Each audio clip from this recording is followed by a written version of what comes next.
بسم اللہ الرحمن الرحیم۔ جنت اردو آفیشیل کے دوستو السلام علیکم۔ آج کی ویڈیو دیوار گریہ کے بارے میں ہے۔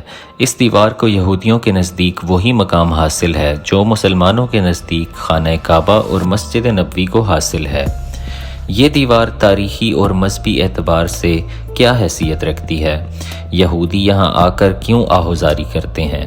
یہ سب کچھ جاننے کے لیے آپ سے گزارش ہے کہ ویڈیو کو آخر تک ضرور دیکھیے گا تاکہ آپ اس مکمل معلومات سے مستفید ہو سکیں۔ اس دیوار کو دیوار گریہ اس لیے کہا جاتا ہے کیونکہ یہودی اس دیوار کے پاس آ کر آہوزاری کرتے ہیں۔ مسلمان اس دیوار کو دیوار براق کے نام سے جانتے ہیں۔ انگریزی زبان میں اسے ویسٹرن وال کہا جاتا ہے۔ یہودی روایات کے مطابق ہیکل سلیمانی کی تعمیر حضرت داؤد علیہ السلام نے کی تھی اور موجودہ دیوار گریہ اسی تباہ شدہ دیوار کا باقی ماندہ حصہ ہے۔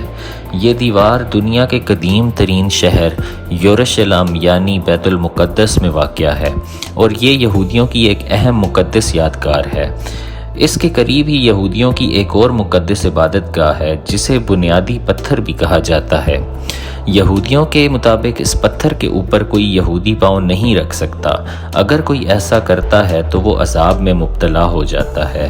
یہ پتھر دیوار گریہ کے مخالف سمت میں واقع ہے۔ مسلمان دیوار گریہ کو مسجد اقصیٰ کا حصہ قرار دیتے ہیں۔ مسلمان اس دیوار کو اس لیے مقدس سمجھتے ہیں کیونکہ اس دیوار کو واقعہ معراج سے نسبت حاصل ہے۔ معراج کی رات رسول اللہ صلی اللہ علیہ وسلم کی سواری جس کا نام براق تھا اسی مقام پہ آ کے رکا تھا، اسی لیے مسلمان اس دیوار کو دیوار براق کہتے ہیں۔ اسلامی روایات کے مطابق ہیکل سلیمانی کو حضرت داؤد علیہ السلام نے تعمیر کرنے کا منصوبہ بنایا تھا۔ اس سے پہلے یہودیوں کا کوئی مقدس مقام نہیں تھا۔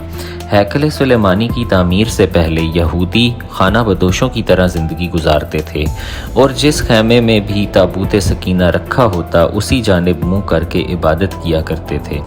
جب حضرت داؤد علیہ السلام کو نبوت ملی تو انہوں نے یہودیوں کی عبادت کے لیے ہیکل سلیمانی تعمیر کرنے کا منصوبہ بنایا۔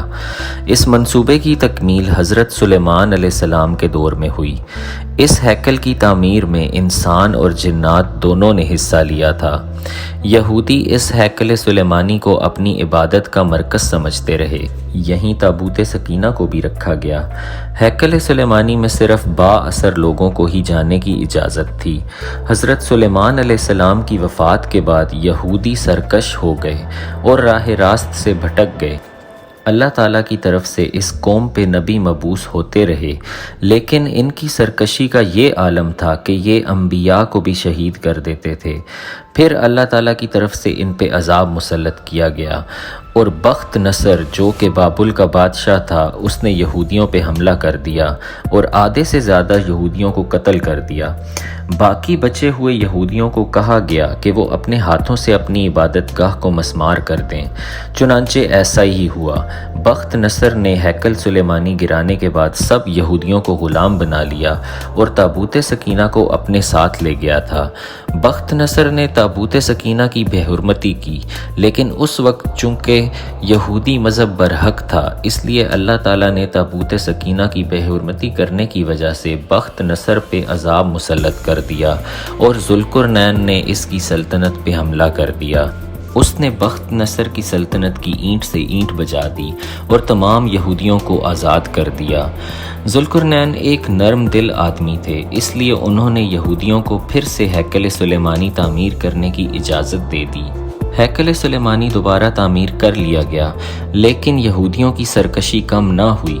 اسی وجہ سے اللہ تعالیٰ نے ایک رومی جرنیل ٹائٹس ان پہ مسلط کر دیا جس نے ایک بار پھر ہیکل سلیمانی کو مسمار کر دیا۔ اس نے یہودیوں کا قتل عام کیا اور بچے کچے یہودیوں کو ملک بدر کر دیا۔ اس کے بعد تقریباً 2000 سال تک یہ قوم ایسے ہی بھٹکتی رہی۔ حضرت عمر رضی اللہ تعالیٰ عنہ کے دور حکومت میں تمام شکست خوردہ عیسائیوں اور یہودیوں کو برابری کے حقوق دیے گئے، تمام قیدیوں کو رہا کر دیا گیا اور دیوار گریہ کو مقدس مقام قرار دیا گیا۔ اور اس کے تمام انتظامات یہودیوں کو سونپ دیے گئے۔ حضرت عمر رضی اللہ تعالی عنہ کی رحم دلی کی وجہ سے ان کو مقدس مقام تو مل گیا، لیکن وہ مرکزی حیثیت نہ مل سکی جو ان کو ماضی میں حاصل تھی۔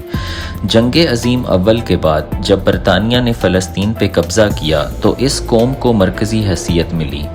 یہودی آج بھی اس دیوار کو ہاتھ لگا کر روتے پیٹتے ہیں اور معافی طلب کرتے ہیں۔ اب یہ دیوار ان کا قبلہ ہے، لیکن یہودی ہیکل سلیمانی کی دوبارہ تعمیر کی خواہاں ہیں۔ یہودی آج بھی اس دیوار کے پاس کھڑے ہو کے اپنے آباء و اجداد کو یاد کر کے روتے ہیں، لیکن ابھی بھی سرکشی ان کی فطرت میں شامل ہے۔